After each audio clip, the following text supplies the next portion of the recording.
가을 이사철을 맞아 울산 분양시장에도 새로운 민간 분양 물량이 나왔지만 대규모 미달 사태를 빚었습니다.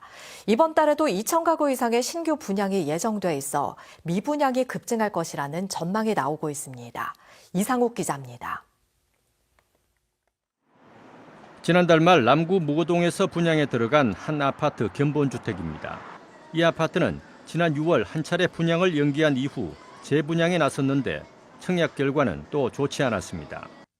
특별 공급에서 269가구 모집에 생애 최초와 신혼부부 단 2명, 일반 청약에서는 477가구 모집에 60명 접수에 그쳤습니다. 10채 중 9채가 미달된 겁니다. 주상복합 아파트인데도 불구하고 분양가가 너무 높고요. 그리고 또 그쪽에가 주거 선호도가 그렇게 높은 지역도 아니고. 이런 가운데 울산에는 11월 한 달 동안만 2,100가구 이상의 신규 분양 물량이 선보입니다.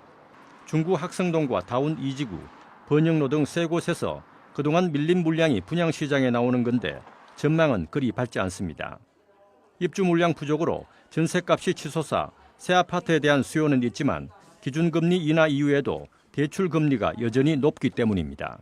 부동산 시장 규제 완화책이 정치적인 이슈 등으로 인해서 보다 적극적으로 실현이 되고 있지 않는 점과 더불어서 금리는 인하됐지만 실제 시중의 대출 금리는 인하 효과가 전혀 나타나고 있지 않는 등의 이유로 인해서 9월 말 기준 울산의 미분양 물량이 2,400가구가 넘고 이미 준공을 마친 악성 미분양이 1,000여 가구에 달하는 것도 분양 시장에 큰 부담을 주고 있습니다.